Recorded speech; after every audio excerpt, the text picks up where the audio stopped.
Hello everyone, welcome along to Azerbaijan Grand Prix qualifying. Just checking that everything is working. I don't think it is, unfortunately. Is anyone with us? Let me refresh my page, that might help. No, it's still saying you're waiting for me, but I am here. I have no idea why it isn't coming up. Oh well. We'll proceed with things, I think. Why is that not coming up? Let me close that. Reopen it. That might help. I have had technical issues already today, so that could potentially be why it isn't working. Okay, right, now it's working. Okay, that's fine. It is working now. Alright. Panic over. I did wonder there for a minute whether it was going to be a bit temperamental today, but no, it is working. So, panic over. Right. Baku Grand Prix, Azerbaijan Grand Prix qualifying. Just some news coming in. George Russell has had to take a new power unit after he suffered a hydraulic or a leak issue in the FP3 session earlier. We still have no news on Max Verstappen yet as to what will be happening with him, but we will keep you updated as soon as we get that news in on Verstappen. In the end, it's a lot of small steps that you have to take. Every single one is worth. But yeah, it's looking alright, isn't it? The Mercedes look slow. The Red Bulls look quick, but obviously Verstappen put it in the wall at turn 15.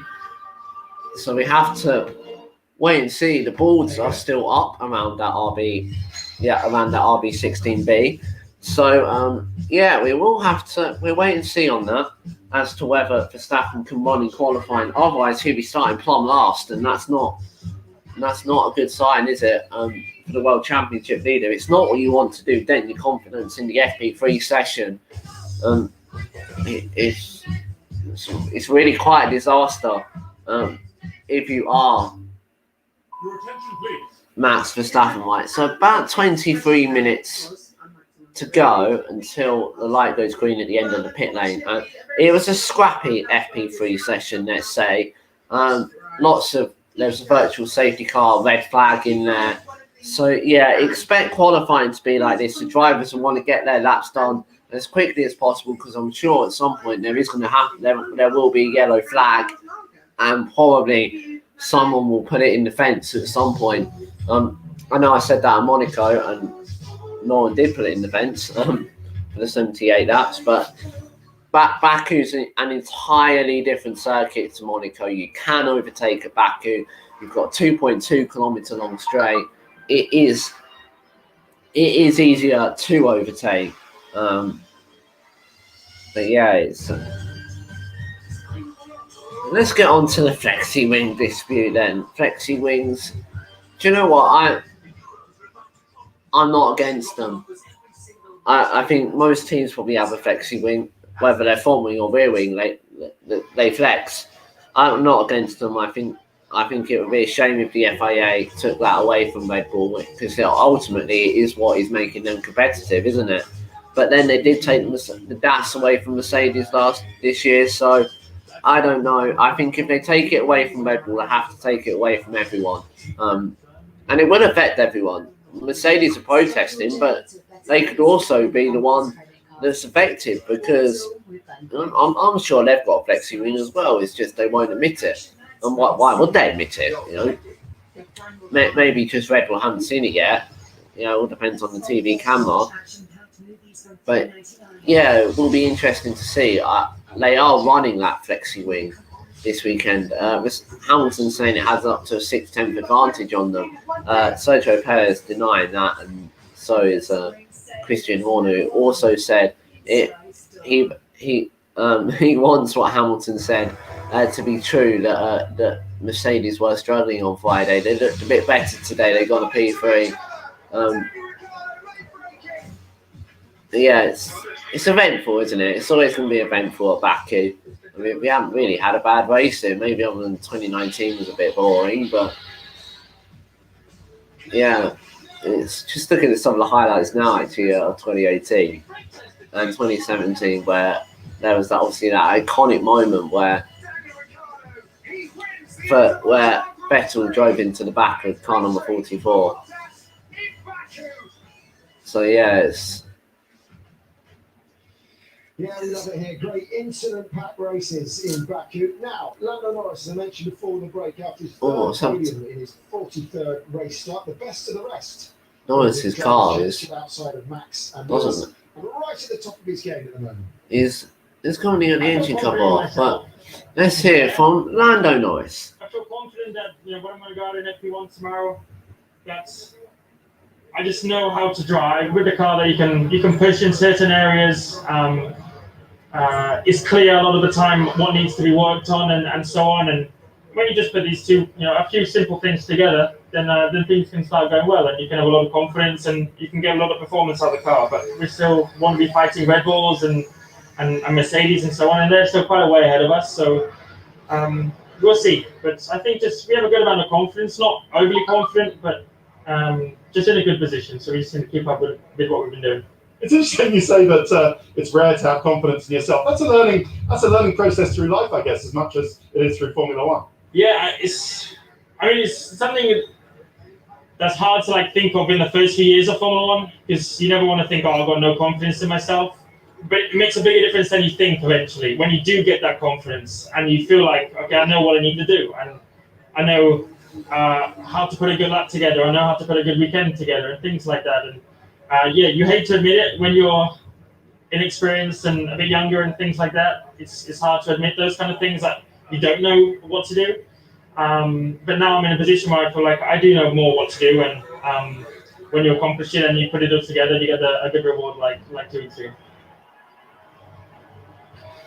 Johnny, is he a future world champion in your mind? That was Lando Norris having a chat with Ted Gravitz there. Yeah, it's so good, isn't it? For British motorsport and for the Lando Norris stats. He's had 5 this season, 5 Grand Prix starts. Best qualifying result was 5th, 2 podiums, 56 points, and he's currently 3rd in the Drivers' Championship, just a little way behind Lewis Hamilton. But he is having a stormer of a season so far. He always looks like, when he drives, he always looks young. He's very talented. He always looks like he knows what he's doing. So far in his career, he hasn't made a ginormous mistake. Maybe the one mistake he did make was at Spain in 2019, which was obviously only his fifth or sixth race, I think. So it was nothing. And being this early on in the season, you cannot tell what we're about. Round 6, I think now. So of a 23 race, well, at the moment 22 race season, but probably going to be a 23 race season. So we're not even a third of the way through this season yet, and we've got so many twists to the tail. We're probably going to get another one at Baku this weekend. But yeah, if Verstappen does have to start from the back, then we'll have to see what he can get up to. And it's not Monaco, so if you want to crash at any street track in FP3, I can imagine Baku is one of them. But yeah, we're going to now listen to Ted Gravitz. Lando Norris comes home to take 3rd and another podium in Formula One. Monaco, baby. Monaco podium. Every Formula One driver has 2 principal engineers. There's the senior race engineer, who's kind of in charge of everything mainly to do with the performance of the car. And then there's the performance engineer, whose sole focus is helping the driver drive the car quicker. Lando Norris tends to get quite attached to his performance engineers. Remember Jarv? Jarv, from the bottom of my heart, thank you for everything you've done. Are you great? How does he help him drive quicker? Okay, Jose, how do you do it? How do you make the driver go faster? What are we looking at? Well, what we're looking at is a comparison of 2 drivers, blue driver and red one, right? And we try to understand, okay, why the blue driver is quicker through this corner compared to the red one, and how we can improve to get closer, or even improve what the blue driver is doing. Okay, so you've got thousands of channels of information coming from Yeah. all the sensors on the car, but you only prioritize throttle, steering, brakes. Pretty much we simplify a little bit what is all the sensors that a Formula One car has, and we focus on the ones that record the driver's inputs. So let's delve into that engineering cave of wonders. The blue driver is actually Carlos Sainz, the red driver is Lando, and this is a lap from last year when they were teammates. And the driver inputs Jose is talking about are, from top to bottom, gears, steering trace, the time difference between Carlos and Lando, known as the delta, car speed from peaks on straights to troughs in corners, while the bottom two are the brake and throttle traces. The lines tell Lando that here and here he goes into the corner too quickly. The squiggly red line on the steering trace is him correcting the steering wheel, so it ends up that he's slower on the exit than Sainz. Here Norris brakes harder, and the red V being just above the blue V proves that this works. Lando is quicker through the apex of the corner, so gets a faster exit. Sainz has his own back in the high-speed section, where Norris has too little lift off the gas. While Jose would no doubt point out to Lando that Carlos is lighter on the brakes at the end of the lap, which means that the Spanish driver is quicker on the start-finish straight. So the secret of Lando Norris's success is that A, he's willing to listen, B, he rapidly understands everything, and crucially C, he can interpret what he sees to physically changing his driving style to adapt and improve. And not every driver can do that so easily. I would say I'm a bit of a geek. I like my computers and so on. It's what I do whenever I'm at home. So anything I'll be looking at on a computer is what I look at anyway. Is just stuff to directly help me. Whatever you're looking at, you kind of have a good idea of what that other driver's doing or what you did on a different lap, and you're able to think of it and almost visualize it in a quick way before you go out. So you have a bit of an idea of what you need to be doing when that time comes. So the next time you then go out, you just try it, and you kind of get to a point where sometimes it's very difficult to do. Sometimes you just get it first time and you can adjust, but sometimes it takes laps and laps or a session or more or a weekend to try and adjust to a different driving style because it's not natural for you.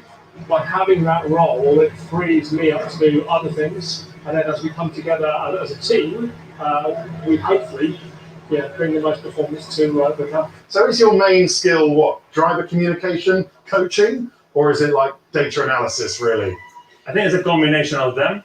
You need to have the technical side of the data analysis and understand what all those channels are telling us, but as well a huge part of the human factor now. It's that communication with a professional driver, sports person, that you need to extract the most from him. Sometimes getting the confidence and him gives you more lap time than actually do the very last detail right. It's not just finding someone that works straight away. You have to take time, sometimes maybe over a whole year, trying to understand the guys so you're able to communicate and work flawlessly. I was finding these pieces fascinating. it's Obviously, always the good drivers are able to extrapolate. You know, that's what the likes of Lewis Hamilton can do. They can go and talk to their engineers, and they can work on their driving styles. A select amount of drivers can do that. Some don't do it. Some struggle to do it. But the data we have now in Formula One is just amazing. Like Formula One's a technical sport. It always has been, and it is evolving with the world every second, every minute, every day, every hour, every month, every year. Things are changing in Formula One massively, and that's what I love about it, because it's not. Everyone says, "But you're going around the same corners, aren't you?" No, you're not going around the same corners. Well, you are, but every time a driver approaches a corner, there's something different. Every single time, whether it's the wind, the tyre degradation, the way the car's behaving, every single time there is something different about that corner. And that's what I love about it compared to like other sports where it can be the same. You are playing pretty much the same. Football, you're playing the same people, same pitch. So yeah, thank you to McLaren for letting us get inside their garage. They're putting together the cars ready for for qualifying. No way you're getting in there now. That's for sure. No way you're getting in at the Carry Garage. Let us know in the comments below who you think will take pole position. But we're going to have a chat with Anthony Davidson now. A few of those.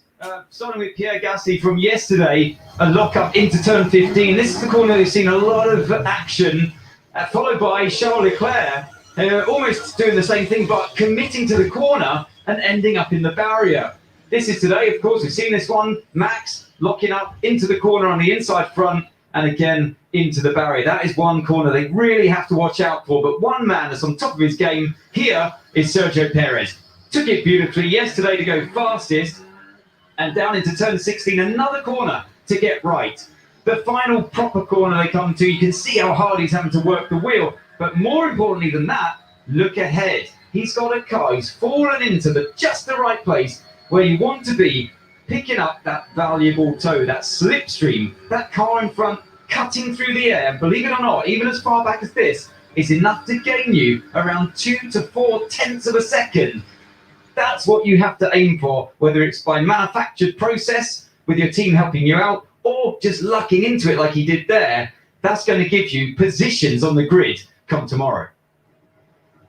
So many That's permutations right. this afternoon. The slipstream could really help tomorrow. But we're going to go back to Ted Gravitz now. We've been a lot of him this afternoon. Is to have to change a power unit, a whole power unit, before qualifying. That's exactly what's happening down here at Williams on George Russell's car. There was a water leak. Actually, a water pump failed, and that meant a water leak, and the engine overheated and then shut itself down. It's a job that normally takes the mechanics 4 hours plus. They've had 2 hours to do it. As you can see, it's very close. So what will they be able to do? Will this car be ready for qualifying in a few minutes' time? We can only cross our fingers. But Red Bull have made better progress back up at Max Verstappen's car. You can see here, they're just finishing the work, changing the Dutchman's track rod. He's all ready to go for qualifying around the streets. So Azerbaijan has proved again, Verstappen will be ready for qualifying as they finish the work on Verstappen's car. But we're going to go for a quick break very soon. But before we do, I'm going to just read out a few of the tweets when we can get involved using hashtag Azerbaijan GP as the drivers get ready. Who will take pole? Who knows who will take pole?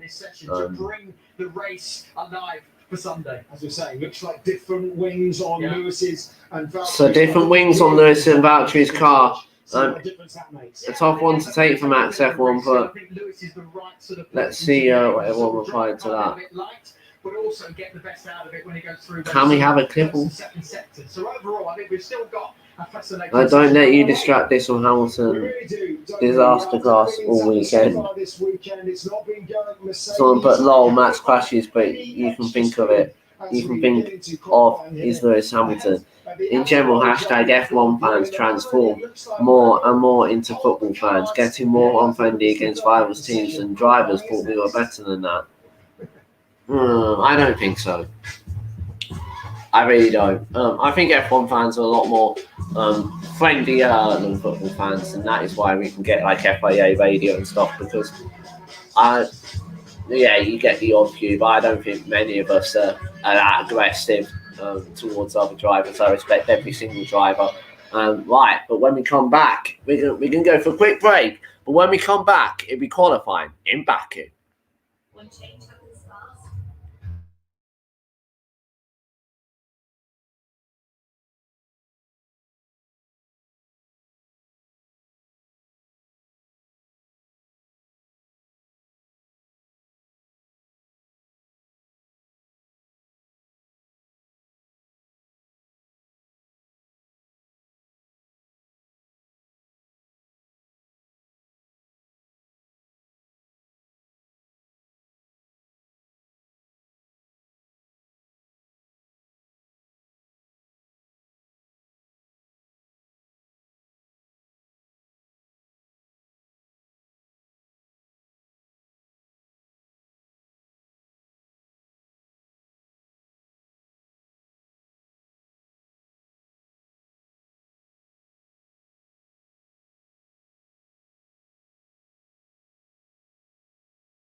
Hello everyone, we're at the City of Fire for qualifying, and also the City of Wind, City of Fire and City of Wind for the Formula 1 Azerbaijan Grand Prix. We're here for qualifying on this Saturday afternoon for round 6 of the 2021 FIA Formula 1 season. Baku, with an estimated population of 3 million, is the largest port on the Caspian Sea and is 5,500 years old.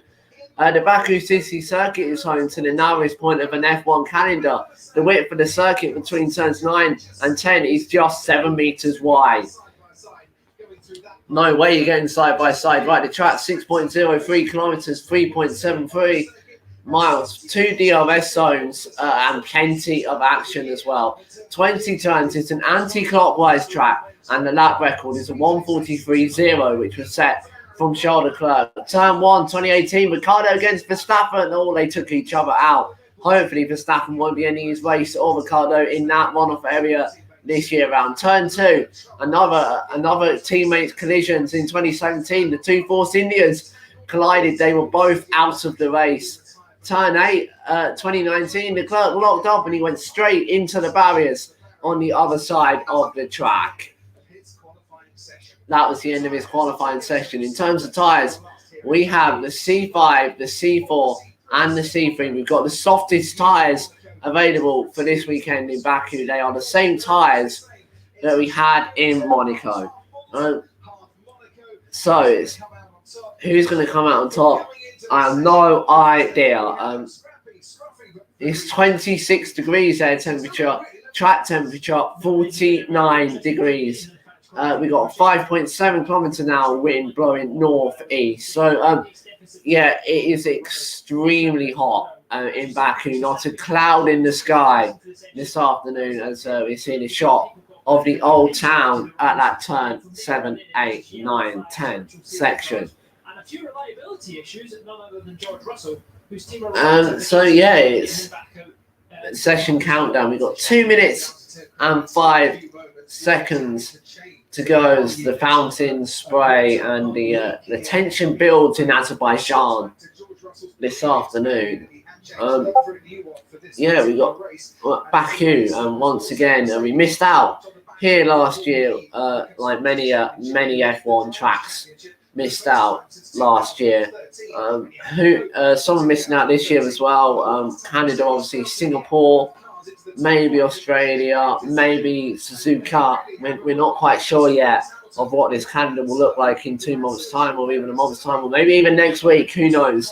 It is changing all the time, and that is a logistical nightmare for the teams. But obviously, everyone is in the same boat. And we will wait and see. Right, George Russell, who had a hydraulic issue in FP3, has had to take a new power unit. That normally takes 4 hours, but they are trying as hard as they can to get that car out. It's not quite ready yet, but will it be ready at the end of the 18-minute session? Well, in 18, well, what's it going to need to be? 16 minutes time to get out. We've got 50 seconds left to go, and then the weekend properly gets started. The AlphaTauri, Pierre Gasly, who topped FP3, has never been on the front row before. Could he possibly be the surprise of qualifying that we need? Who knows? Well, 25 seconds now to go on the clock, and then the green light would go. The light would go green. Is that Nikita Mazepin nearly driving into someone in the pit lane? That wouldn't surprise me. Is that a Mazepin moment? Everyone's going to try and want to get out as quickly as they can, just in case there's some yellow flags. Right, here we go then. The light is about to go green, and it in fact goes green right now. So the 18 minutes are on the clock, and they are ticking away as they pretty much, everyone is coming out, and Schumacher's going to do some racing in the pit lane, is he? As the Mazepin just about squeezes out. So yeah, we'll have to just wait and see. This is the first indication we're going to get really as to who really Mazepin radio. As has been said, it's a bit of a mess. What's the one comment? Let's see. Can I have a link to join? Oh yes, of course you can, Charlie. I'll put you on. Yeah. Sorry, Charlie. Let me send you the link. I didn't do that. That's my fault, Charlie.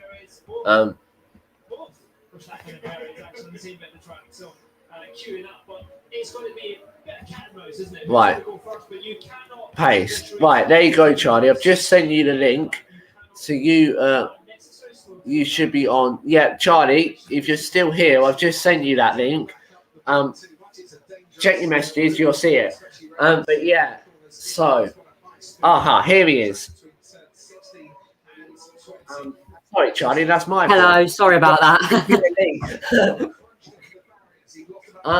Right, good news for Max Verstappen fans, Charlie. They have managed to replace that track rod on the RB16B.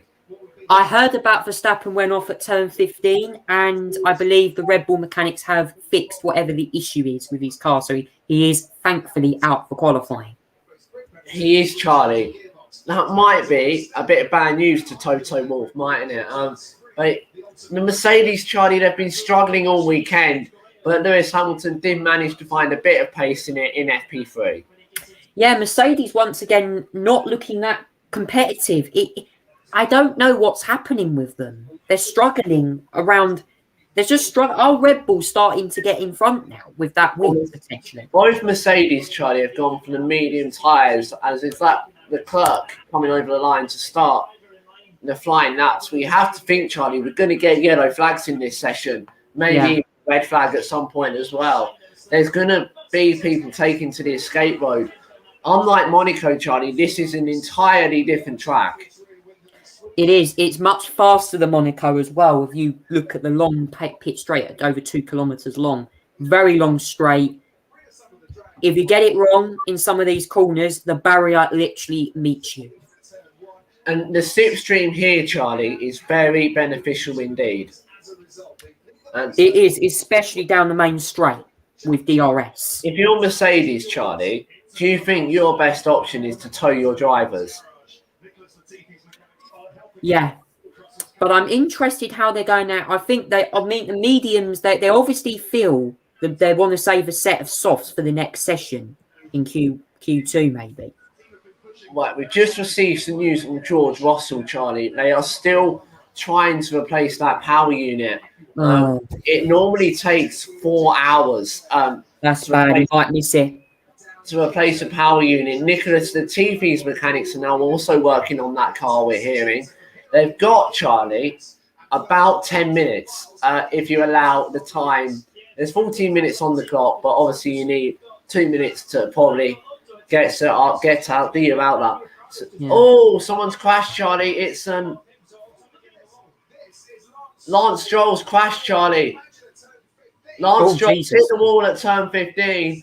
And it'll probably be a red flag. I reckon that's a red flag. That's going to be in a dangerous place. He's come out, Charlie. He's managed to make it down to turn 16, and we've got a red flag already. Red flag. There has got to be a lot of debris down there, I reckon. It didn't take long, did it, Charlie? It took 4 minutes. Right, let's see how he done it. Into turn 15. He doesn't bow out, and he clouts the wall. And the whole of that right-hand side, that's probably a suspension, a track rod, definitely. Yeah. The whole of that right-hand side, Charlie, the front right is gone. We knew we'd see it. We didn't quite expect we'd see it this quickly, did we? No, it looks like to me that I think we're in for I think, to be honest with you, tomorrow, if you make that mistake in the race, you're binned. And turn 15's a punishing corner. Right, if you're Williams, Charlie, you're now laughing because the clock's been stopped. So you're going to gain an extra maybe 5 or 10 minutes or so, aren't you? To clear a car here, Charlie, it typically takes about 10 to 15 minutes. So they are going to gain a little bit of time, aren't they, to try and get that Williams fixed. They will. I mean, that corner, Jack, turn 15's claimed a few victims over the weekend, hasn't it? Claimed Verstappen yesterday, and I think it claimed another driver yesterday. It has, Charlie. So Lance Stroll hasn't set a lap time. He will be starting plumb last, unfortunately, for the Canadian driver. We could have a Canadian all back row lockout, Charlie, couldn't we? If Williams as long as it's not pulled those points in the car that they which ones are bolted onto, because it was a they're gonna need the tractor, Charlie, but he hasn't parked it up near the tractor point. So the tractor's up at turn 15 and he's parked it at turn 16. So the tractor's going to have to come down the hill, isn't it? Oh, Jesus. I've just seen a tweet coming in from F1 here. I can just report to you that I've seen the photo of Lance Stroll's Aston Martin AMR21. And yeah, the whole front suspension is completely sheared. It's a big ask, isn't it? Around quite a long it's gonna. So you've got to get a new set. You've got to go back out there with the best intentions. So that I think we're going to be looking at, Charlie, quite a fairly lengthy stoppage here, because where he stopped it, he just has he managed to get it down there? Wow, he doesn't bow out, but he's made it, Charlie, all the way down to the straight, pretty much after turn 16. I don't know how much debris he's left as Stroll. He's left a lot, I'd have thought. Yeah, he's left a bit. They might need the track cleaners, because he's driven about, what is it, probably 100 meters down the road. Blimey, wow. No, probably more than that, about 200 meters down the road. He's ended up at the exit of turn 16. That's the worst place you want to leave your car. The worst place on this circuit. So as I said, that tractor, Charlie, is going to have to drive down that hill, pick up the car, and then drive all the way back up the hill. Understandable why we need a red flag here. I think we might even, if we're looking at crashes like this tomorrow, I think we're looking at a red flag potentially for the race. I don't want to get the hopes up at the moment. No, he locks up, Charlie, and he should have bowed down the escape road. He didn't. He didn't use his get out of jail card, and he's paid the punishment, unfortunately. How many times, Charlie, have we seen that this weekend happen? Quite a few. If your Pierre Gasly reminds you of, I think, 2017 when he nearly went into the back of Brendan Hartley down at turn 15. Yeah, and obviously we saw Max Verstappen do it, Charles Leclerc do it. We saw Sebastian Vettel go down the escape road. We have seen so many drivers locking up at turn 15 this weekend. That corner, it looks quite easy, but it's just got a barrier sticking out of the corner. Very off camber, isn't it? And the car is blind. It's a blind corner. The car seems to like to snap, doesn't it? And that is what it's done on Stroll. He should have gone down the escape road. He didn't take it, and he's made it back to the garage. Great news, Charlie. He is out of the car and he is okay. That's good news to hear. They're using the low loader, Charlie, to pick it up. They got the flatbed out.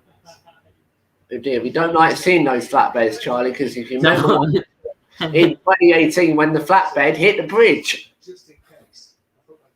Jesus. Which that FP1 session eventually, Charlie, did get abandoned that day. A driver to look out for this session is Sergio Perez, because I believe he has had about 3 podiums here, if I'm correct. He has, Charlie. So no one has set a lap time yet. So do you have to throw a new set of softs out, Charlie? Because a lot of them were near the end of the lap when the red flag came out, Charlie. So do they gamble and go out on a used set, or do they stick a brand new set on? I'm not sure. I would have think some of them would go for a new set of tyres potentially. I mean, if you're Mercedes, you might go on a new set. You could gamble potentially with the old set, couldn't you? If you're Mercedes, you've got nothing to lose. It's going to be interesting to see how they get on.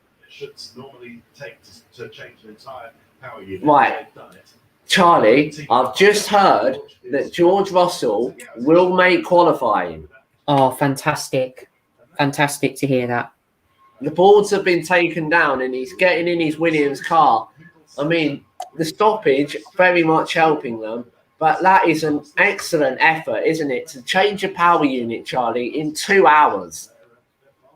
I mean, God knows, Max Verstappen's Red Bull getting repaired in about 15 minutes at Hungary last year. Wow, he's well done. Congratulations to the Williams mechanics for getting Russell's car back out for qualifying. Remember, you can join the conversation using hashtag Azerbaijan GP. Quite a long one this weekend, Charlie. Quite a long hashtag. Yeah, certainly a long one as well. I believe the next race we go to is Paul Ricard in France. As you would have known, I'm sure Jack has announced this as well. The Austrian Grand Prix does look like it's going to be off, but also, if you heard the news during the week, the Singapore Grand Prix is also apparently not going to be going ahead this year as well. Charlie, you say the Austrian Grand Prix is going to be off. I have heard that the Austrian Grand Prix will be taking place this year because what everyone will do is they will go to France 10 days before they go to Austria. Okay. I would have thought it'd be a behind closed doors event in Austria, I'd have thought. I'm not sure. No, I think there's a 25% capacity. Really? Wow. Yeah. That's interesting. There is a limited number of fans here this weekend, but they're not in the grandstands. They're only allowed to watch, Charlie, from their apartments, pretty much. So it's literally only a couple of hundred here. But obviously, we love seeing the fans in F1, don't we? Yeah, I mean, I'm a little bit uncertain about the British Grand Prix, but let's hope we can get some fans at Silverstone this year. Even if they're only Silverstone club members. Yeah, I think that might also potentially include members of the British Drive BRDC as well, because I think they do own the track. And whilst we've got a break, Charlie, we quickly mentioned the British Truck Racing Championship is back this weekend at Brands Hatch. Yeah, that will be with a limit on fans that will be allowed to attend. Only British fans, by the way. Please, if you're foreign, overseas, this is only a British open event and only open to citizens that live in the UK. If you are a different nationality but you live in the UK, then that's perfectly fine. Yeah, you are allowed to attend. But if you Charlie fly in from France, let's say, go and watch a British event, that is not allowed. And no, the quarantine. You could be subdued, Charlie, to a hefty fine. You could as well. I'm just checking any news related with other racing events. Doesn't seem to be any other major events on at MSV circuits, as far as I know. Only Brands Hatch this weekend with a truck racing. Yes. Right. The session, Charlie, is about to restart, I think. Right, session to restart, Charlie, in about 90 seconds then. So we get back on the way in Baku, but we got 90 seconds to chat, Charlie. Who are you putting on pole this afternoon? I'm gonna be a little bit sneaky. I'm gonna be a bit sneaky today. I'm gonna go for Max Verstappen. You're gonna go for Verstappen. Where would you put Mercedes? I would say second row. Second row. One of them on the second row, and I think Hamilton will get on the potentially third position today. I'll be shocked if he's on pole. You think it'd be a Red Bull front row lockout? I think it could be, or potentially Ferrari, one of the Ferraris. The AlphaTauri of Pierre Gasly, Charlie, has been very quick all weekend. I wouldn't discount him as well. It was very fast. Yeah, and George Russell, Charlie, is waiting at the end of the pit lane. He's first out. He's so eager to get going, isn't he? He's delighted that he's managed to even make qualifying. I think Russell will certainly be going out in his car in a minute. But yeah, great to see Russell out. Can Mr. Saturday do it once again for Williams? He's actually gone through, I think, in all races this year into Q2, I believe.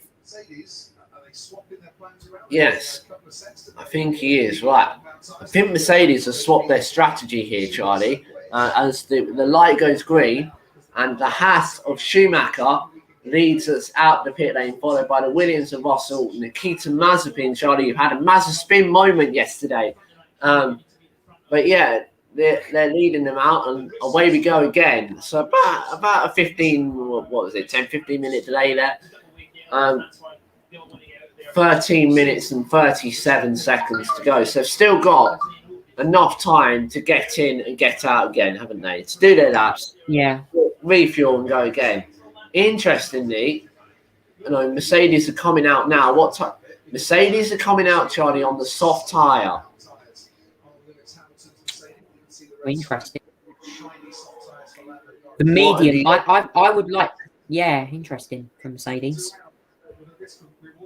It's not that windy today in Baku, but tomorrow, Charlie, the wind is expected to be quite gusty. Maybe even a bit of gale force as well at certain points in the afternoon. It's still going to be a very warm race, though. Don't worry about the temperature. Baku's always, but with the race being late in the year, we are still going to be in for at least sub 20 degree weather tomorrow. Do you mean early in the year, Charlie? I don't think 2021. Earlier in the year. Some Baku races have been quite cool, but I think this one, by what I saw from the drivers this morning coming in, it looked quite warm at the circuit. Oh, is that Verstappen, Charlie, getting very close to the back of an Alpine at the turn 7 section, that Castle Point section? Almost looked like he's going to go into the back of him for a moment, Charlie, there. Yeah, certainly. They really do back each other up. It's a Monza-esque, isn't it? At the moment, they want that slipstream, so they really back each other up, don't they? Hopefully, we won't see any Monza dramas that we had in 2019. And don't forget, and last year's one as well, I have to say, was manic. I think the manic 2019 Q3 session where only about 2 drivers made the checkered flag was pretty embarrassing for the other 8 that didn't. Yeah, I mean, even last year as well, like there was just people queuing up, trying to get track position. George Russell was not very happy on the radio as well about when it happened in Q1 one year. Monza's that track for slipstream. Verstappen, here we go, into turn 1. It all does. Let's see, turn 2. What's he going to... He gets as close to the wall, Charlie, as he could without touching it. DRS wide open down the back straight. An overtaking opportunity for tomorrow. Going into turn 3. Nice and neat so far. So far, so good for Max Verstappen as he heads into the little chicane he's about to go into now. The turn 5, 6 section. Then you've got that slow turn 7, Charlie, and then you go into the really twisty, tight section of turn 8, 9, and 10. Reprofiled turn 8 as well, so we expect he'll be carrying more speed into that corner. Yeah, he keeps it out of the wall at turn 8. Well done. Perez has gone fastest in sector 1 overall as he now blasts down through that turn 13. He's got on to turn 14 where Stroll crashed. Oh, he almost puts it in the barriers again, Charlie, does Max Verstappen. Into turn 15. Schumacher goes third fastest. He's picked something up there. Sainz goes fastest. Verstappen through the final 2 S corners. Good lap so far from Verstappen. They're trading purple sectors of the 2 Red Bull drivers. Leclerc's gone second. Verstappen's just gone quickest, but only by 0.3 of a second. He has. Verstappen top 0.3 of a second from Sainz. What does Perez do? Perez goes second. Yellow flag sectors 2 and 3, Charlie. I wonder if someone might have ended down the escape road once more. It's turn 15 again, and it's an Alfa Romeo of Giovinazzi has hit the barriers, and we've got another red flag. Wow. Another mistake, this time for Antonio Giovinazzi. Oh, God, wow. 5 minutes and then we have another red flag. Blimey. It's all kicking off this afternoon. That's a hard hit, Charlie. Cool. I haven't seen the photographs of it yet. But it sounds like he's had a big one. Giovinazzi's getting out, Charlie. That's great news. Whereabouts was that? That was at turn 15 again. Oh, that 14. Claiming loads of victims this weekend. Wow. Right, Charlie, Gasly, Hamilton, Norris, Tsunoda, Ricciardo, Stroll, Bottas, Raikkonen, Latifi, and Giovinazzi have set no time yet. Let's see how he does it. Is it the same? Oh no, he just goes straight on, Charlie, into the barriers. That's a huge jump for him. That's at least 150 mile an hour, 140 mile an hour. Does he go over the bomb, Charlie, and he just goes straight on? I think he just misses his braking, Charlie, and doesn't bow out down the escape road, and he's gone straight into the barrier, and there's a lot of damage. That's probably another suspension gone. Yeah. They are really pushing for it, aren't they, Charlie? But they are pushing just that little bit too much at some points. This is crazy.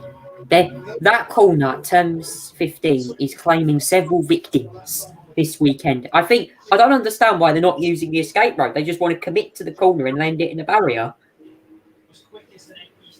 So Mercedes, Charlie, have used another set of tyres because they had started their flying laps.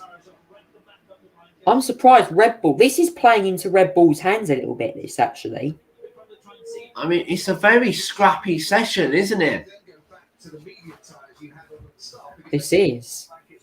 I mean, do you go back to the medium tyres now? Do Mercedes use the scrub tyres that they had? I think they've got to.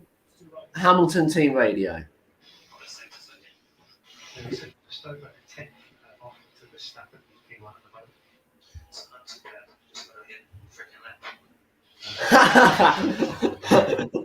Hamilton, Charlie, it was matching Verstappen in the first two sectors, and he went, not too bad, I've just got to get my lap in now.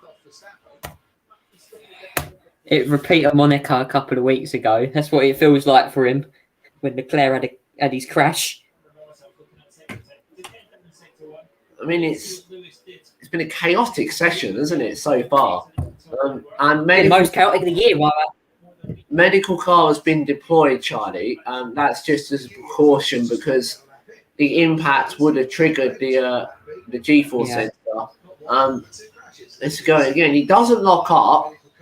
He misses the apex, Charlie. It just almost looks like, he completely misses the apex and just goes straight into the Tecpo. Thankfully, it's Tecpo down there, Charlie, not concrete. That was concrete. That would have been more serious. I'm so shocked. That's a big one. I wonder if that Tecpo, Charlie, will need checking. This could be another delay here. Let's have a look at the Lance Stroll again. So, unlike Giovinazzi, Stroll actually locks up and just doesn't bow out. Giovinazzi completely misses the apex and just goes straight on. Yeah, I can. Oh God, yeah. That's a huge one. So they're clearing that car up, Charlie. Antonio Giovinazzi was second fastest in FP2 and reached Q3 here the last time that we raced in Baku. Reached Q3. F1 put out a green flag, Charlie. We weren't on the green flag for long, were we? 5 minutes at least. We got, what is it? I think 9 minutes 32 seconds left on the clock. If we keep going like this, Charlie, we might hit the time limit for qualifying. Science is topping the braking performance at the moment. George Russell, Charlie, did get a lap in, and he's 8th fastest, 2.5 seconds off the pace. He must have backed out yet. He did just about get through. Well, he might have had to slow. He would have got in, Charlie, before the red flag came out. Hmm. And they're just cleaning off the cars now as Giovinazzi's made his way back. Oh, that's fantastic to see him coming out of that garage. He's been to the medical centre, Charlie. He's passed the checkup. great news to hear that Antonio Giovinazzi is Unfortunately, actually Charlie, okay. his car hasn't passed the checkup and is out. Big night for the mechanics of both teams, Aston Martin and Alfa Romeo, to get their cars repaired. Yeah, and the marshals, Charlie, have been the marshals who come from the Bahrain International Circuit. Actually, these marshals for Baku, they fly over. They've put the Tech Pro back into position, Charlie. They're sweeping up the debris, so I don't think it will be too long now, and we'll be able to get going once again. With 9 minutes to go, I'm not ruling out any more chaos in this qualifying session. Based on the opening 10 minutes of this qualifying session. We've been qualifying started at 1. We've had 10 minutes of action, and we've already been on for 26 minutes. Wow. The paint's actually coming away. So you look, Verstappen, Charlie, robbed the barriers at turn 15 as well. That's at turn 15 on his flying lap. He doesn't like that corner, does Verstappen. Does he? A little bit different to most of them. He doesn't. Just momentarily at the apex. Do you think, did Giovinazzi maybe hit the bump? Maybe. There is a bump up that hill that does unsight the car. It's very similar to the Verstappen accident, Charlie, but Verstappen slid into the barriers. Giovinazzi just went nose into the barrier effectively, didn't he? That was a front end impact as well, which would have been very, very serious to his car. Yeah. I mean, we saw that corner Charlie claimed Charles Leclerc yesterday, didn't we? Yeah, and down at turn 8, there's literally no runoff there. If you get it wrong there, you're binned. If you commit to the corner. Let's look at the Lance Stroll one again. It's a massive lock-up. It just doesn't go down the escape road, Charlie. He smashes the steering wheel in frustration.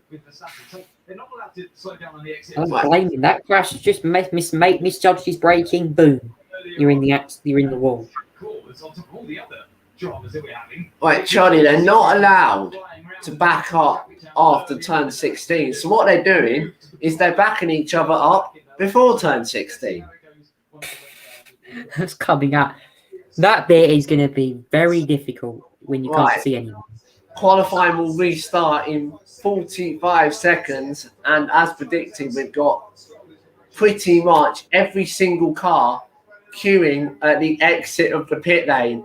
Don't expect, Charlie, if we don't see any more, don't expect not to see any more drama in the next few minutes. 9 minutes. We've got just over 9 to go. It is going to be manic, I think, the last 9, I'm sure. If this is what it's like today, what's it going to be like tomorrow in the race? I don't know. It's going to be manic, I'm sure. Right. Here we go then. We've got the green flag once more, Charlie. We have a green light at the end of the pit lane, and the clock is back on the way. How long for? Let's have a look. We've just clicked down now to 9 minutes. Oh, someone. They are really not in a hurry, Charlie, to get out of the pit lane. That's for sure. They are. Every driver, when they get to the front of the pit lane, Charlie, stops and waits for 5 seconds. They've now all made it out. The Mercedes were both at the back. I wonder if the Red Bull was near the front, Charlie, and was just holding them up a little bit more. Yeah. But now we've got Monza, Charlie, like we predicted. They are all racing that position at the moment. Can you believe it, Charlie? The best drivers in the world are fighting over a piece of tarmac. Yeah.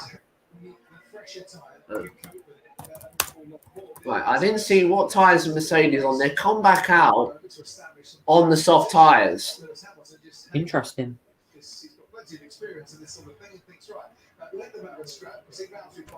Oh, Bottas is getting involved now as well as they head towards the castle section. Hamilton at the back, Charlie, is just like, do you know what? I'll just sit behind and get the slipstream down the straight. Oh. Quality prediction now up. Someone had another accident.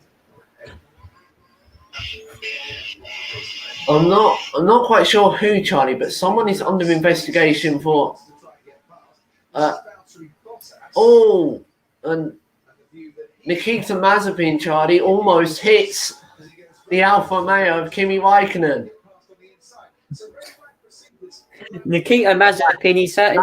I feel like Nikita Mazepin. Oh, Lando Norris is under investigation for a fault in a red flag procedure, which will be investigated after the session. That's going to dent his qualifying.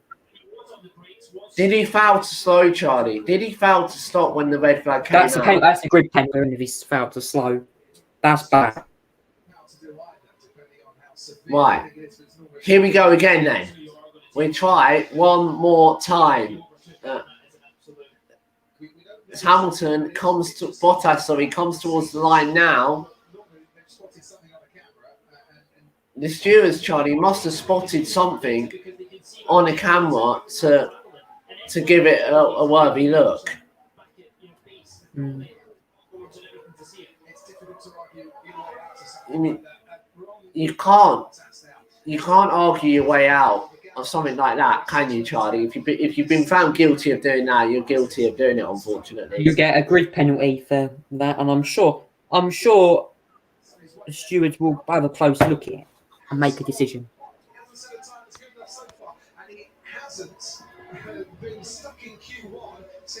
Right. Valtteri Bottas, Charlie, is half a second down on his Q1, on his first Q1 run on Verstappen's time, and as he goes towards the castle section, Hamilton's down as well. Both Mercedes, Charlie, down. And Bottas nearly loses it at the castle section as well. Both Mercedes, Charlie, based on these runs, are going to have to go again. Right, Hamilton's up. Hamilton's done a personal best as Bottas goes through the formidable turn 15 at the moment.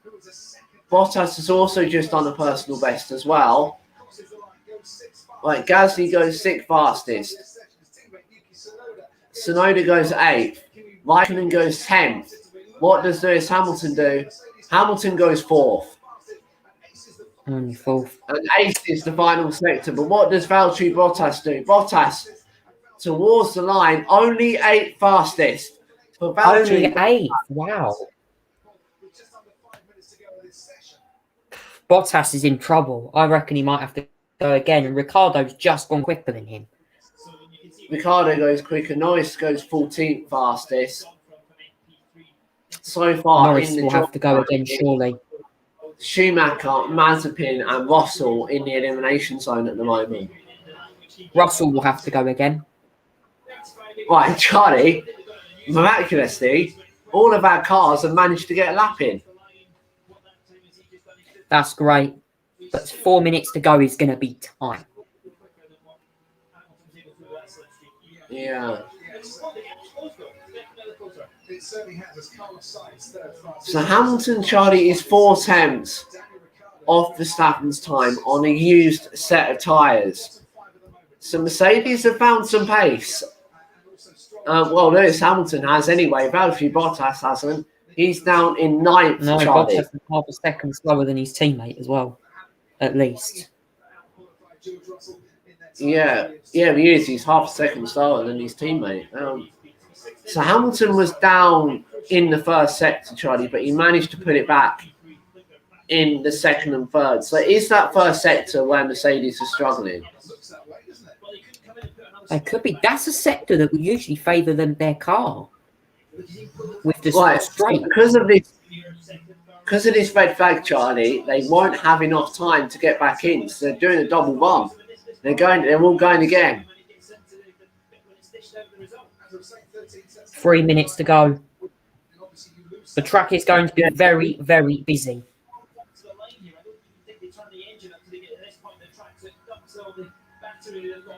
Right, Lewis Hamilton goes. Let's see if we can stay on board with him. Brakes for turn 1. Looks all right. He's going to be down on this time, Charlie, I think, because he's on an old set of softs. I'd be surprised if he improves, but we'll wait and see what he does. The new power unit this weekend for Mercedes. Someone's gone straight on, Charlie, or someone's locked up at turn 3. I think they might have got out of it because there's no yellow flags, but someone definitely locked up. Oh no, there's a yellow flag now. So turn 4 is the yellow flag. It's Mazepin or Schumacher we're hearing, Charlie. Did they go straight down the escape road? Hamilton was past. Mazepin's in trouble, Charlie, I'm hearing. And Hamilton's up, Charlie. And Mazepin's got going, but Hamilton had obviously got through that. As he brakes for turn 15 as Lewis Hamilton keeps it out the barriers. So that's crucial. He's going to get a nice slipstream as well, Charlie. He's 77 thousandths of a second down. This is much better from the Mercedes driver. 2 personal bests. What can he do? As Russell goes 11th fastest, Charlie gets himself out of the elimination zone. Hamilton comes past the pit exit and towards the line. Where's this going to put Lewis Hamilton? Fastest. He does go fastest, Charlie. You're right. Hamilton is back. He's found Hamilton's found pace, but Valtteri Bottas is in trouble. Valtteri Bottas, Charlie, is only 10th fastest. He's only 10th. Bottas is going to have to go again. Will he even make Q3 this afternoon, given his pace at the moment? Bottas is going again, Charlie. He's coming. I expect him to have a massive improvement, hopefully. And that was Hamilton. There's a slippery surface track flag, Charlie, on the exit of turn 3. So is there some oil down there or something? Oh no, goodness. 15 seconds to go. This is getting tight.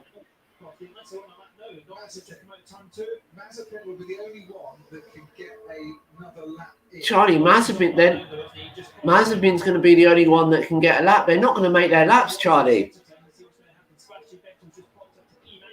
As Vettel goes P9, the checkered flag comes out. Norris is going again, but everyone behind Mazepin, Charlie, has missed their laps. Wow. It is a Monza-esque at the moment as Norris goes through the castle section. Alonso made it. Mazepin pitted. So Mazepin is out.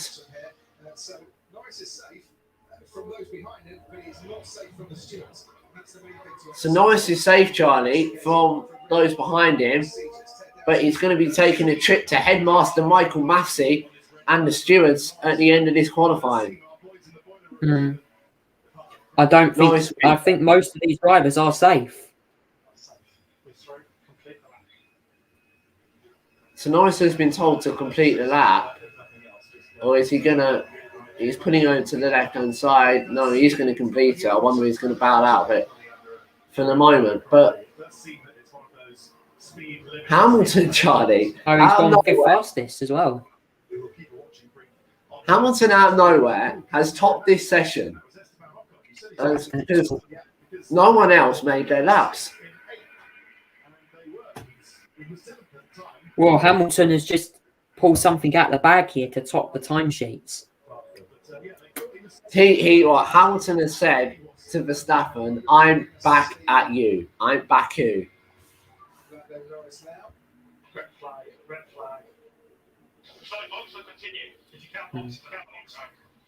Oh, Lando Norris, when the red flag came out, didn't pit.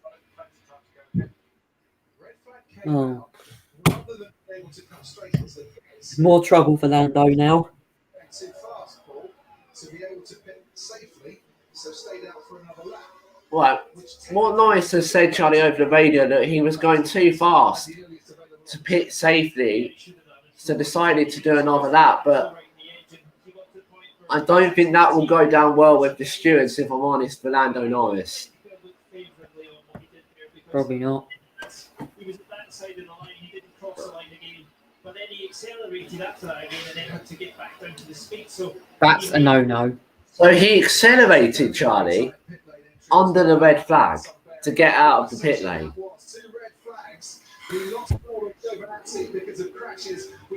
Right, so out of qualifying is Latifi, Schumacher, Mazepin, Stroll, and Giovinazzi, who ended their qualifying in the barriers at turn 15. But that was a bizarre qualifying, wasn't it, Charlie? Or Q1 anyway. Mm. So let's read out some of your reaction, and then we can get involved. Hashtag Azerbaijan GP. I'll have a quick look. Let me just load up my Twitter now. It's not here yet. How did you get that money? F1's just tweeted update. The food's already here. F1's tweeted, Charlie, update. Hamilton returns to P1. with the open-mouthed emoji. Even they are surprised. Yeah.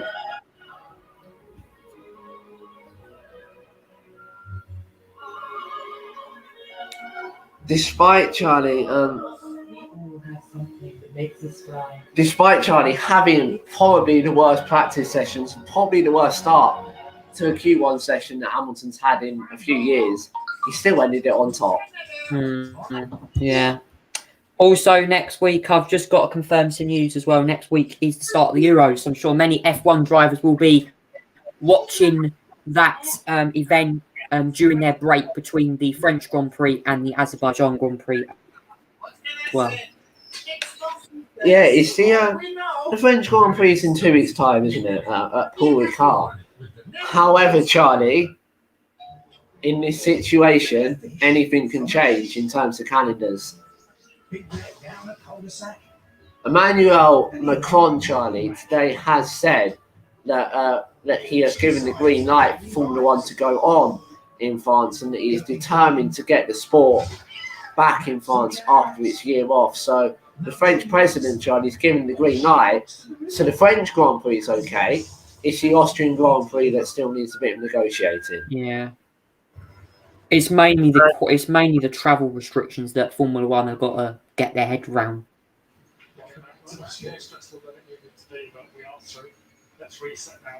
But let's talk about Singapore, Charlie. The possible option is we think Brazil will be cancelled as well. So what we're hearing the F1 will do, Charlie, is when the Singapore Grand Prix goes on, we will go from Sochi straight to Istanbul Park and do the Turkish Grand Prix. And then if the Brazil Grand Prix gets cancelled, the Mexican Grand Prix will be moved back by 1 week, and we will have 2 races at Austin. I'm not going to be rude. I don't like Austin I think Formula One at Austin is a little bit boring. I'm not going to lie. I mean, the track looks amazing. I love Austin. I think it's such a good event, Austin. I really look forward to that every year. It is. I think it's not a part of me. I mean, to be honest with you, I mean, Austin's a track that's very controversial. I mean, for NASCAR, I thought it was great. For F1, I just feel that the final sector lets it down. When you make a mistake, it's difficult to follow another car. And especially through the first sector, if you get it wrong, you can overtake Austin. You can overtake. Yeah, I think especially at the beginning of the session. So yeah, it does provide good entertainment. It's got quite a strong DRS. It has as well. What they've basically done, Charlie, is took all of the best bits from F1 tracks and merged it into one, haven't they?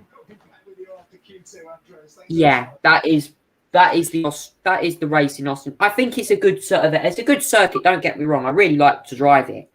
But for racing, it's an interesting one with the racing. To be honest, I think it is better than Paul Ricciardo, in my opinion. I think the circuit does provide more overtaking. Right, we're halfway, Charlie, for the most red flags that we've had on an Azerbaijan Grand Prix weekend.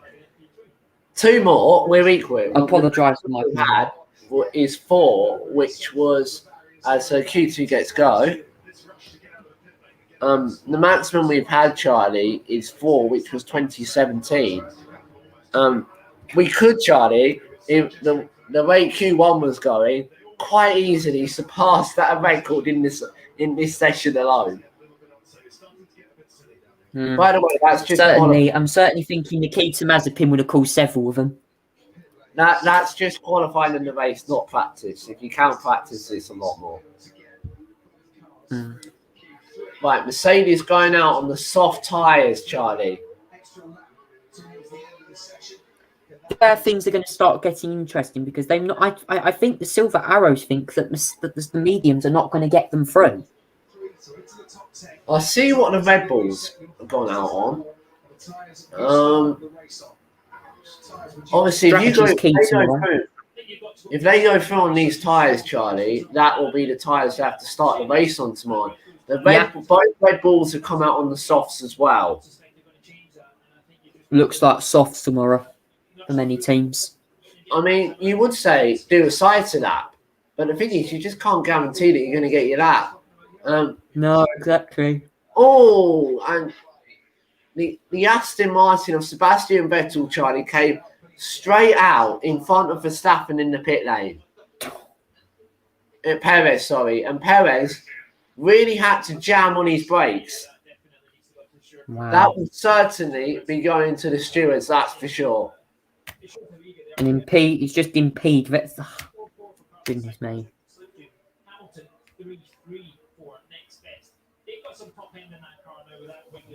He came, Charlie. Vettel came. It's not Vettel's fault. But whoever let Vettel out, Charlie, he came right out and almost went into the side of Sergio Perez. That's an unsafe release from Aston Martin. That's going to be the team that will get in trouble with that, not the driver. Well, obviously the driver will get the penalty. Yeah, the driver will get the penalty, but the team will be the ones to blame, I'm sure. I think you'll be looking at a 3-place grid penalty for that. Probably. Something like that. Or maybe a fine would be another option. Right. Let's see. Is that Perez on his flying lap? It is Perez on his flying lap. Let's see what he does sector 1 time. He does a 35.5, Charlie. That's not the fast. Verstappen's just on the fastest with a 35.3. So Verstappen 2 tenths up on his teammate already, Charlie. Through the slowest corner on the track towards the castle section. Well, I don't want to jinx it. We haven't seen anyone put it in the wall there yet. Norris has done the personal best, but let's see what the 2 Silver Arrows can do. Perez towards turn 15, where we're seeing someone's gone off at turn 15 again, Charlie. And they must have managed to save it because they weren't in the barriers, but someone's locked up again at turn 15. Gone off at the escape road, I reckon, that one. Sainz has done the fastest sector 2, so the Ferraris are in it. Vettel goes Ferrari's fast. looking good at the moment. They're looking strong. Perez, what's Perez's time going to be? Perez 41.6. 41.6, but what does Verstappen do? Verstappen's slower than his teammate. Verstappen's slower, you're right, Charlie. He must have lost time in the fastest in sector. Verstappen must have made a mistake somewhere. Ocon goes 6th. Norris towards the line. Norris up to 4th. Now Norris goes 4th. Bottas is coming up. Leclerc will be up first. What will Leclerc do? Oh, 200 slower. Wow. He is. He just shaves out, doesn't he? Bottas towards the line, when he comes, then we can get Ricardo first. Our timing screen's gone a bit crazy. Ricardo, 9th fastest. The two Mercedes towing each other. Hamilton, sorry. It's not, Hamilton's only 10th fastest. He must have backed out. Someone went off down at turn 15. Who was that then? I mean, Hamilton done a 1:53.6. So, all right.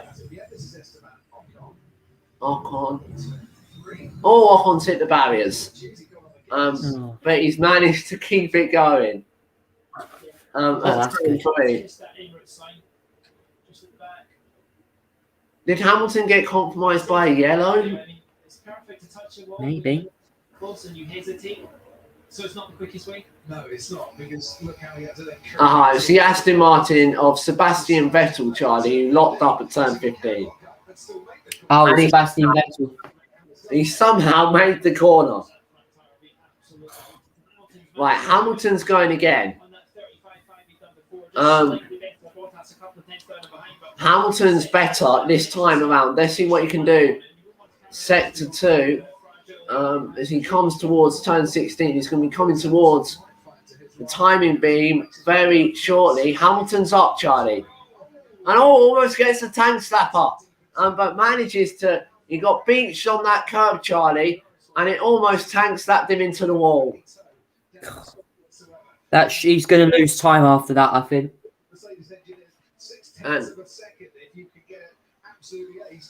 he hasn't got any toe, but what does he do? Go second fastest. Does Lewis Hamilton. Very close, though. Towards the line, 7th fastest, only for Valtteri Bottas. Bottas only 7th. Wow. Hamilton, Charlie, was 4 milliseconds off Sergio Perez. Wow. And that was without a slipstream, by the way. So what are we saying here, Paul? In the game of hide and seek, the Mercedes have played all weekend long. And he got beached on the curve. I tell you what, Charlie, considering it nearly tank slapped him into the wall when he got beached on the curve, that's not a bad lap time from Lewis Hamilton. No, it isn't. Certainly not.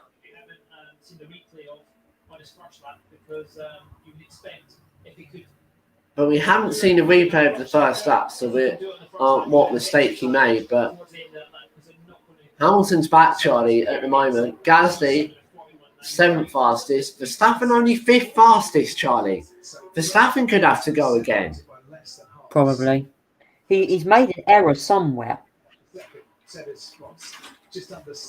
In his lap.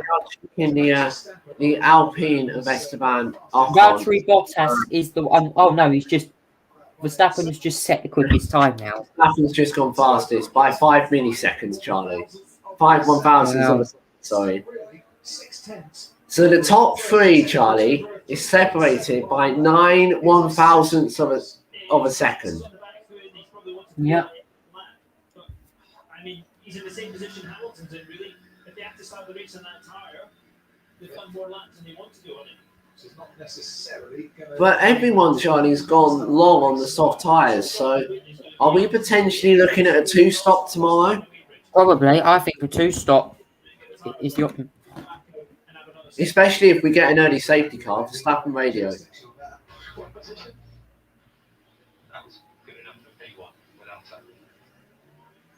they're going to have to put him out again, you would imagine. 4 cars within 0.0. A long time since F1 had that. Yeah. We've got 4 cars, Charlie, within 0.0 seconds of each other. Wow, it's going to be really close. So you get 3 cars, all going for pole position, all setting the fastest time. Effectively, Charlie, we've got a 5-way fight for pole. Sainz, Leclerc, Hamilton, Perez, Verstappen, maybe even Lando Norris could potentially all get pole this afternoon. Obviously, Lando is under investigation as well, so I'm not sure and whether probably he will get a penalty. Be a penalty for him. I'm not sure. Right, 5 minutes to go, and unlike Q1, Charlie, so far it's a clean session. Yeah. Ricardo, Charlie, only 13. What is happening to Daniel Ricardo McLaren? He's struggling. What I don't understand, he's one of the slowest. He's struggling with the car more than anything. He's 6 races in now as well. George Russell, Charlie, has done a personal best in Sector 1 as he heads through the castle section and into turn 13 and 14. The quick flat-out kinks, easy flat-out in modern-day F1 cars. Towards turn 15, that's caught out pretty much every single driver this weekend at some point. He's going to go into turn 16 and he's 7.5 attempts down, Charlie, but it's another personal best. He is improving on his lap time. Tsunoda, Charlie, is absolutely flying in the Alpha Tag. He's done 2 personal bests and he's 2 attempts up. Wow. Let's hope he can Tsunoda get through here. This is going to be interesting. Russell stays 15 fastest. Russell stays 15. Wow. P4. What a lap. P4 for Yuki Tsunoda. Hello. That's a great lap from Yuki Tsunoda. And he's 2/100ths of a second, Charlie, off pole position.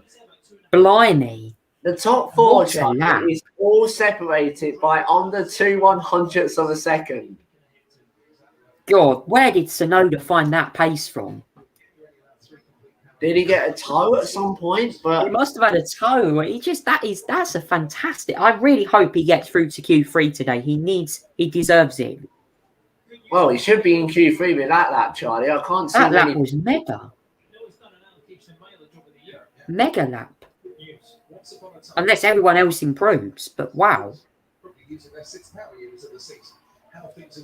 Right. Mercedes have come out again, Charlie, because Bottas is only 9th fastest.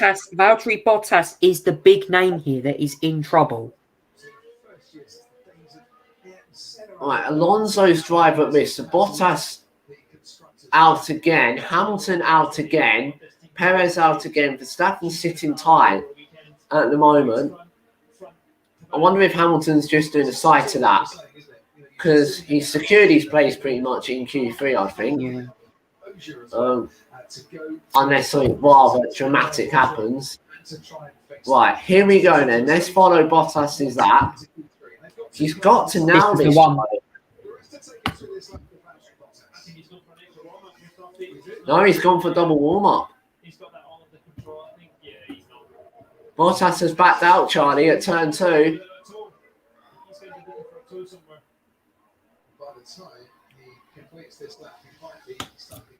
Is he looking for a toe, Charlie? He could be, but this is the only driver that can challenge him is going to be Sebastian Vettel, Fernando Alonso, or even Ricciardo could knock him out. I mean, it would be the big story, wouldn't it, if Valtteri Bottas was out of qualifying? This would this is going to dent his championship season today, whatever he does. Just not competitive all weekend. It 100% would, wouldn't it? Right, 1 minute 50 seconds to go. Tell you, Bottas is going to have to hurry up, Charlie, if he wants to get to the line in time. Here's 1 minute 35 to go. Yeah, someone's in the wall. It's turn 3, Charlie. It's Daniel Ricciardo, and it's a red flag. And that will probably be the end of qualifying as well, I should imagine. There's 1 minute 30 seconds left. So, yes, surely the session won't restart. And Daniel Ricciardo confirming he's okay, Charlie. Oh, good. Session won't be restarted. There you go. No. So Valtteri Bottas is through, but only in 9th. Fernando Alonso, Charlie, is into Q3. Wow. Alonso through. Let's see how Esteban Ocon just misses out. And Sebastian Vettel does as well. Charlie, he just locks up. and he doesn't go down the escape mode. Oh, no. Oh, it's a hefty whack as well. It's turn 3 caught the victim out today. Wow.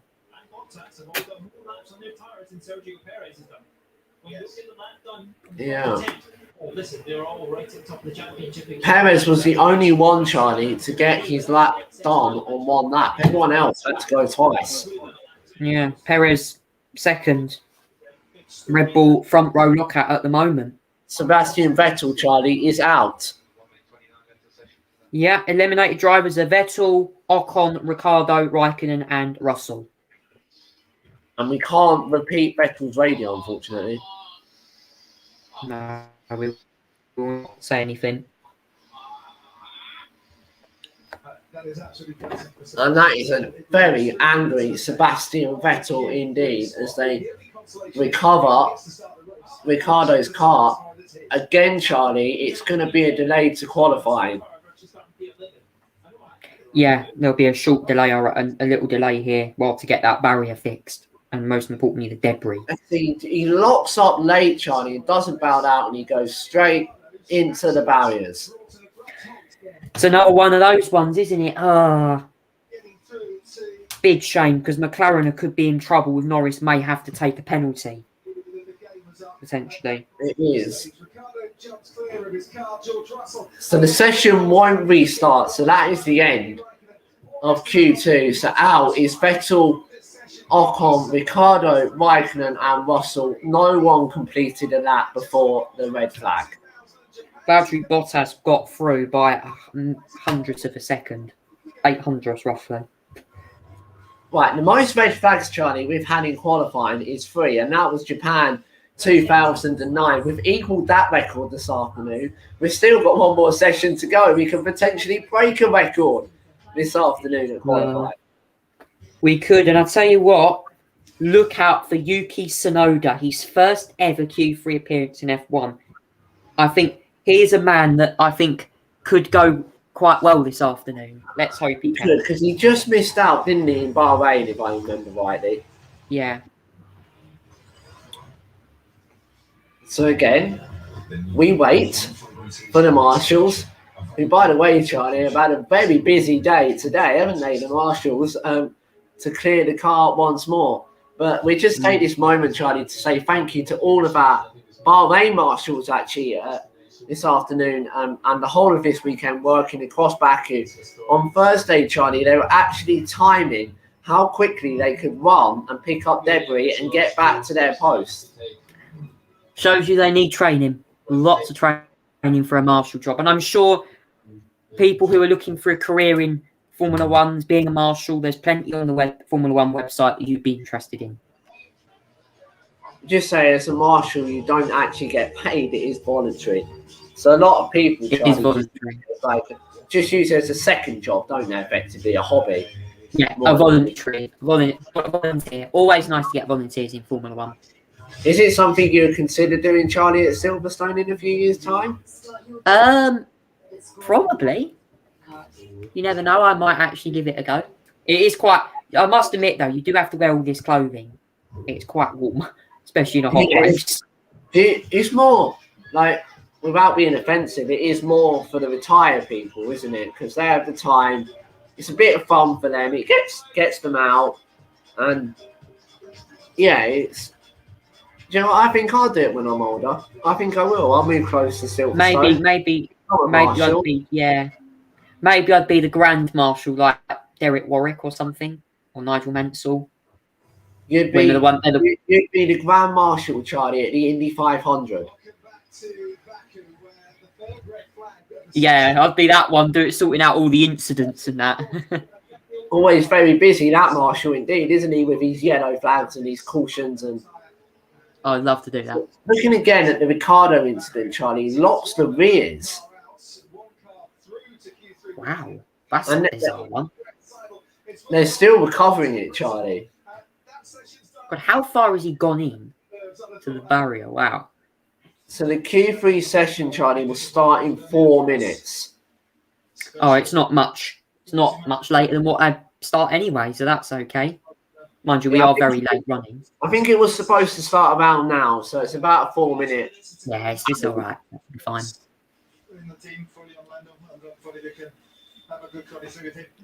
So you're saying Daniel's So- running 10th of Lando in the first part of that section was on a used tyre versus a new Ricardo, Charlie, on his first one was on a used tyre. We're hearing from the McLaren boss, Andreas Seidel. That's what we're hearing right now from Andreas.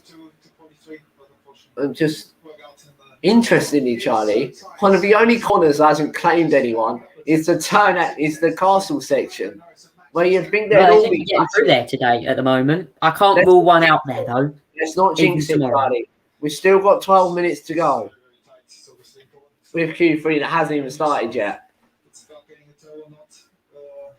So it really is, Charlie, about getting that toe. That toe is going to be crucial, isn't it, in the next, what is it going to be, 12 minutes or so? It is certainly. And if you're Mercedes, do you switch which driver goes first? Do you put Valtteri first once and then do you put Lewis first the second time? Or do you just put Lewis first knowing that he is doing all right without the toe? It's going to be difficult. Strategically, this is going to be the most difficult of the weekend, I think. And it is. And if you are second here, it's not the end of the world, is it? If you're second, I would back Verstappen to get pole this afternoon. As Lando Norris gets ready to come out, Charlie, but as I said, he's still under investigation. And let's have a look at Ricciardo again. Yeah, so it's the rears he locks, and he just slides straight into the barriers. And we're just having a look at turn 4 now, Charlie, on Ricciardo's previous lap, how much he has to fight the car to get it to be pointing in the right direction. He's really not getting on well with that McLaren. Struggling with that car. He locks the front left, he locks the rears, and it just goes straight on. Surprised Lando's handling that car much better than him. Wow. Lando's done really well in the MCL 35M actually, since the season's been on. 2 podiums as well. Ricardo's Let's have a look at the red flag thing in a bit more detail. So, the red light comes on. You can see it. Red flag that he's being told. And then he comes, he's in the pit lane exit lane, but he comes out over the white line, Charlie, not the dotted line, the white line, and back onto the circuit. You're not allowed to do that's that. naughty. So potentially, Charlie, you could get 2 penalties for that.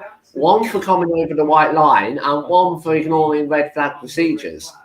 And then it accelerates again, Charlie, down the start-finish straight. Oh, no. A lot of drivers certainly starting at the back of the grid tomorrow. Wow, loads of them. I mean, for entertainment purposes, Charlie, I hope they're kind on him. But equally, I do want him to get a small penalty because you can't be doing things like that. That is dangerous as Q3 has been underway. He committed, Charlie, to going in the pit lane and then bowed out, effectively. Kimi Räikkönen done that last year and got slapped with a 10-second time penalty, and I'm sure this time in quali it will be a grid penalty. Yeah. Right, they're all coming out, Charlie, with about 9.5 minutes to go. And once again, the fight for position is on. They are scrapping. The Red Bulls have stayed in, Charlie. They're letting the scrap get away. I think one Mercedes is out. So in those big corners, it is Verstappen just edging Hamilton. Verstappen's losing 0.07 seconds in slow corners, but Hamilton's only losing 0.65. So I don't know why it's worked out that Hamilton. It's an interesting one, isn't it? Yeah. Yeah. Right, so it's going to be Bottas towing Hamilton first time around, Charlie. They've told Valtteri he's going to play a team game of late. Yes, they must have done. And now they're going to all back each other up. So Mercedes are leading everyone. Mercedes are going to tow everyone here. They've come out. They've decided to come out first. But have they got further enough ahead, pardon me, to stop that tow from happening? The cars behind are only just at turn 15 as the Mercedes are starting to blast their way down the straight. Bottas leading Hamilton, but Hamilton's dropped back a little bit, but he's still going to get that tow from his teammate Valtteri Bottas, because obviously he doesn't want to get too much of a tow. 10 minutes to go then. There was a slight problem around timing screen. I don't know why it said 9.5 minutes to go. There's actually 10 minutes to go then, so they did come out pretty much straight away. So is Bottas going to give Hamilton the slipstream down to turn 3?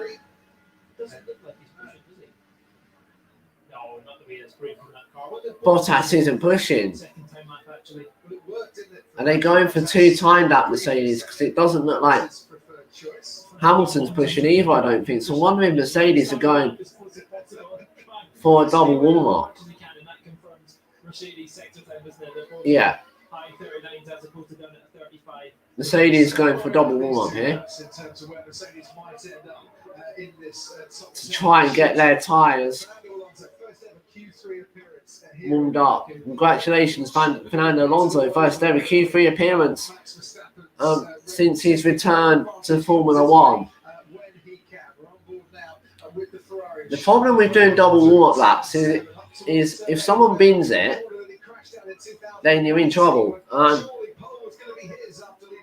Leclerc coming up, just coming out on the exit castle section towards 13 and through 14. He's going to slam the brakes for turn 15, pulls over to the right-hand side, just about gets it stopped. The Sainz goes fastest in the first sector.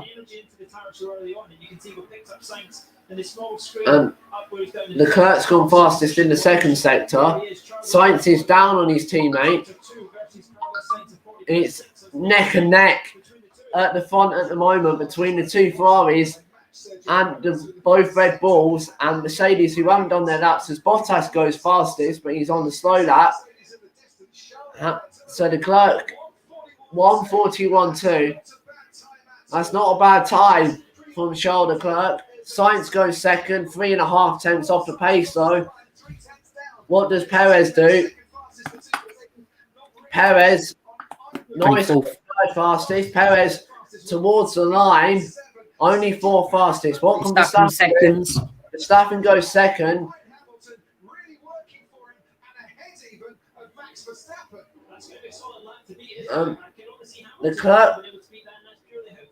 Leclerc, Charlie, is on provisional pole, but both Mercedes, Charlie, are still on their flying laps. They went for a double warm-up, and they're just heading into the castle section now. But both Mercedes, Charlie, up on their times at the moment. They're not doing personal purple sectors, but they are up on their times. Hamilton's going to get that slipstream down the straight, that all-important tow from his teammate Valtteri Bottas. As Bottas, they both dip their way into turn 15. They managed to keep it at the wall. It looks Bottas, Johnny's 8 tenths down. Hamilton's 1.5 tenths down on Leclerc's time. But Hamilton's going to get that hole punched in the air. But Bottas, Johnny, is really, really slow around this lap.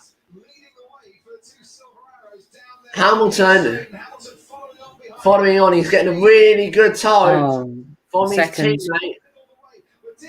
Only 7th for Valtteri Bottas. Hamilton is second. 8. Wow, that's poor.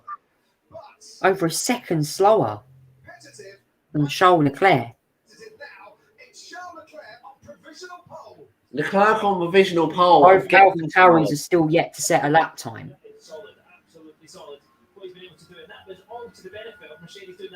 So I'm sure they'll come out. Yeah.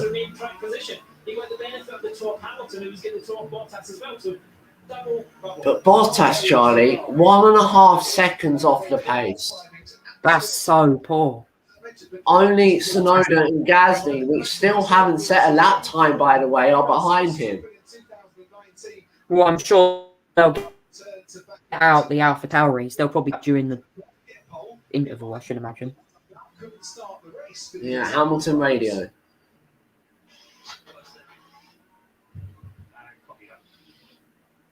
Becoming the 5th driver in Formula One to get the pole position, I mean, and then failed to start the race after Jean-Pierre Jarier, Didier Pironi, was Valtteri Bottas holding up Lewis a bit there, do you think, Charlie?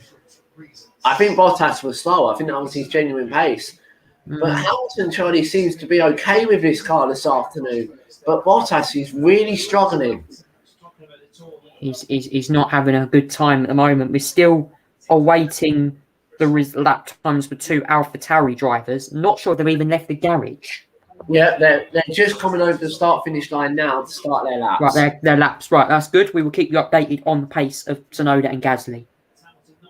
We will. So Hamilton, Charlie, is not happy that Valtteri was going so slow. And Hamilton reckons he could go faster if he was put out in front, even without the slipstream. Hamilton reckoned he could have gone faster. I think Mercedes would take that gamble and let Hamilton tow Bottas and try and bring Bottas back into play. We've got Pierre Gasly has set the fastest first sector. Wow. Wow. Hold on. 35.4 in sector 1. Where did that come from? Yuki Tsunoda's done a personal best as well. This is Let's interesting. see what they do. We've got to check the rest of that one. Let's see what they do through turn 15. Yuki Tsunoda and Pierre Gasly, Charlie, only 27 thousandths of a second down. Pierre Gasly, Charlie, is on course to put this on the front row. Let's see what he does. Yuki Tsunoda comes towards the line.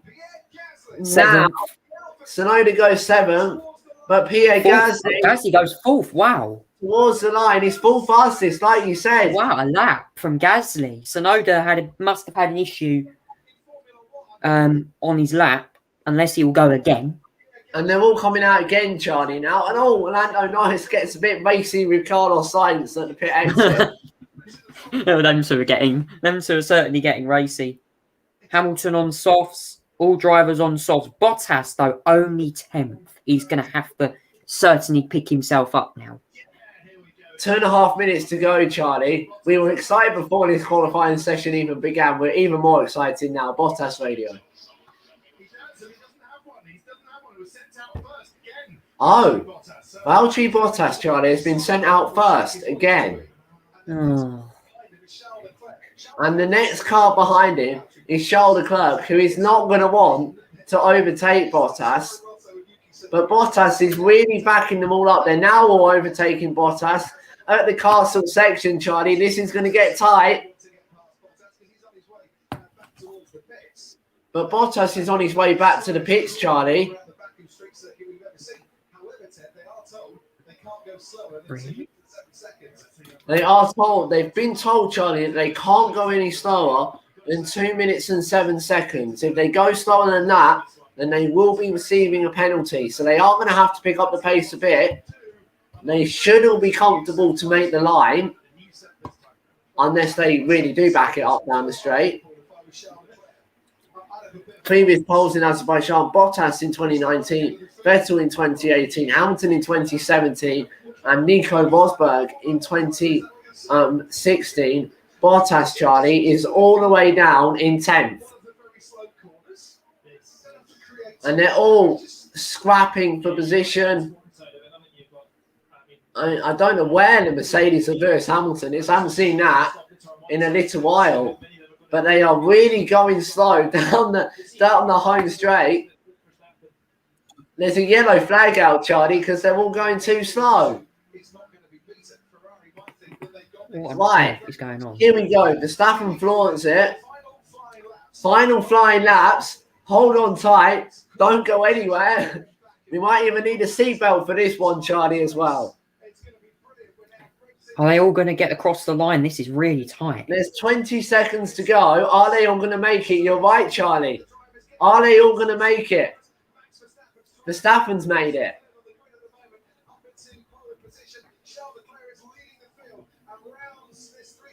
Checkered flag is set to 1.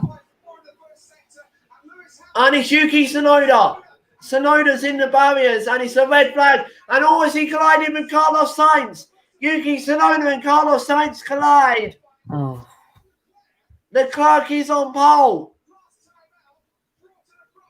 Charles Leclerc. Wow. Pole. Bottas is 10th, Jack. 10th. What a shambles for Mercedes. Teammate and Yuki Tsunoda have collided in Q3. Wow. That's the fourth red flag of the session, and the record broken as well. But the Ferrari and Yuki Tsunoda have collided, and that will certainly be taken to the stewards as well. Yeah. Wow. And Bottas, Valtteri Bottas, 10th fastest. Right, let's have a look, Charlie. Appalling. Yuki Tsunoda. Tsunoda crashes, and then does Carlos Sainz go into the back of him? Oh, Carlos Sainz locks up. They've both had an accident, Charlie, at the same corner. Oh. Completely separate. Wow. Carlos Sainz has locked up Charlie to slow down for the yellow flags and has put it in the barriers himself. So 2 separate mistakes. Wow. And that is certainly going to wreck everyone's qualifying laps. There's 1 second left. Session won't be restarted. There we go.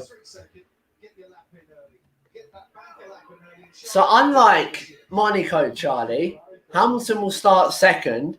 Verstappen will start third. Pierre Gasly will start fourth. Fourth for Gasly. Great result for AlphaTauri.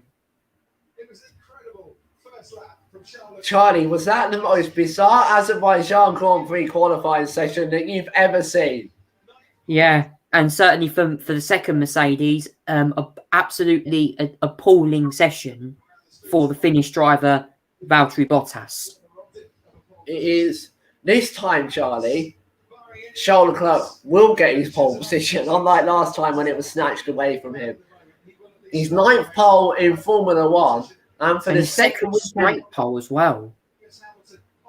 Yeah, and for the second weekend in a row, Charlie, we've ended a Q3 session under a red flag. Wow. Wow, take a breath. We might need a 24-hour break before tomorrow, Charlie, to have a bit of a reaction to this and slow down. But I'm sure Lewis Hamilton, Charlie, I know he's only second fastest, but Charlie, if you're looking at yesterday's sessions and you told Lewis Hamilton radio,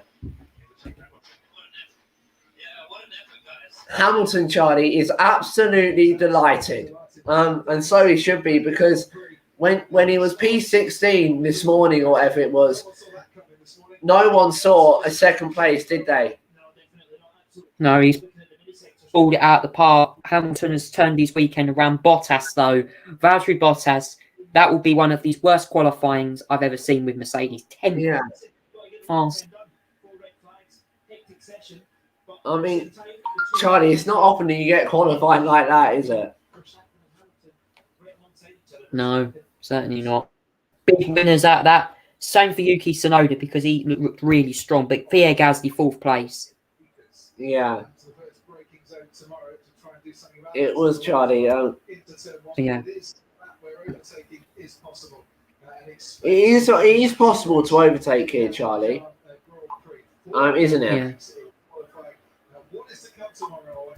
Yeah. Yeah. Let's hear from our drivers. Let's hear from the top 3. Well, here we Oh, that qualifying was absolutely unbelievable. My heart was on the rev limiter, but for you, Charles Leclerc, pole position. Tell us about that lap. It was quite a shit lap, I thought. Oh dear, we do apologise for there Charles were, Leclerc's language there. Mistakes, but then of course I had the big toe from Lewis in the last sector, which helped me a little bit. But overall, I think we would have been there about for pole anyway without the slipstream. So it's a good day. I did not expect to be as competitive as we were today. I think I was improving again with the red flag, but yeah, it's like this. Another pole. I'm happy anyway, and hopefully it's all good for Carlos. And I haven't seen the crash, so I have no ideas.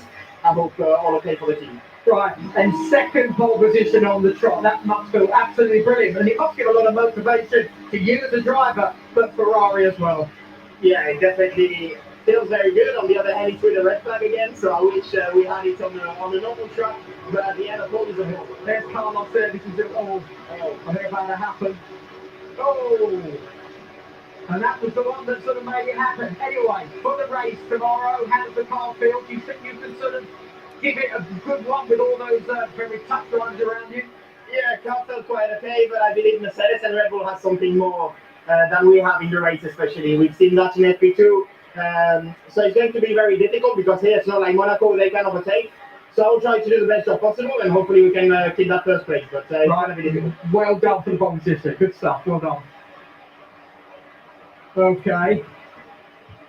Got Lewis Hamilton coming in. Lewis, a result, was you expecting that? Tell us about the lap first. That was okay. I think we definitely weren't expecting that. And this is such a monumental result for us because we've been struggling like you can believe all weekend. I mean, you can see it. No. And we kept up composure. We've had some continue to have difficult discussions in the background and challenging one another and just never taking no for an answer. And we've moved around, made so many changes over these 2 days, which is chasing your tail, and it's been so difficult. But I think the work overnight and particularly between the sessions was amazing from the team, and really proud of everyone for keeping positive, and so to be up there, to be so close to these guys, it's a great start. Yeah, because the track didn't look as if it was suiting you brilliantly so. But did the weather or the cooler track surface sort of help you? We had a lot more sort of shading around the circuit. Yeah, I don't think that helps us. It doesn't help, okay. It doesn't help us because it's just crazy trying to switch these tires on, working and trying to find the envelope for this car. It's been it's like the biggest challenge I think we've had in a long time, trying to understand what the car really wants, and she's not been happy all weekend. It's been a bit of a disaster, but so for us to be up here and even Valtteri getting into the top 10, that's a massive leap, and that's just really down to great teammates. So I think that's a win. And challenges, you say, have been very difficult. You've got a big challenge tomorrow. How do you feel you'll be in a competitive way in the race? Well, our race pace was a lot better than our single lap pace. We were miles off in single lap, and we were a lot closer in race pace. We don't understand why, but I think I'd like to think hopefully we're in that same position, so we can take the fight to these guys tomorrow. Yeah, let's hope so. Well done, Lewis. Well done. Okay, and Max Verstappen. Max, I think I can see it in your face. How frustrating was that today? Just a stupid qualifying, to be honest. Yeah, but anyway, it is what it is. Still P3. We have a good car. I think good recovery from FP3, of course. I think everything was working out fine, but and all this shit is all the time happening. Yeah, I don't care. In Q3, then it's just unfortunate. But it's a street circuit, so these things can happen. And like I said, our car's strong, so I just hope that tomorrow in the race, we can look after our tires and score good points. Yeah, I apologise for the language used. For tomorrow, for the race, you actually must still feel very positive from that point of view. Yeah, no, I mean, we're still up there. Of course, I would have liked to start a bit further ahead, but yeah, still all to play for. As you can see, qualifying, a lot of things are happening. So maybe in the race, these things can happen again. But yeah, let's hope for just a bit of a clean start, and we'll see from there. Yeah, and of course you're up against sort of Lewis, your title contender in front. That's going to be one hell of a battle for you, isn't it? But you're looking forward to that? Yeah, of course. 3 different cars as well, so it's always good to have that. Yeah, Max, thanks a lot. We do apologise if you were offended by some of the language that came out of 2 drivers' mouths. But it just goes to show, doesn't it, the language that they're using, Charlie, the emotion that they were feeling during that qualifying. Yeah, it was one of the most bizarre qualifying sessions I've ever seen in Formula One. It will go down in history, won't it, this day? 4 red flags. And we ran over Charlie by about 45 minutes. We certainly did. As Charles Leclerc picks up the tyre. Well, if this is what we get in the qualifying session, what are we going to get in the race tomorrow, Charlie? I hope plenty of excitement and hopefully fun. Safety cars, definitely. Definitely. Maybe even a flag. You never know. But I think tomorrow there will certainly be a safety car at some point.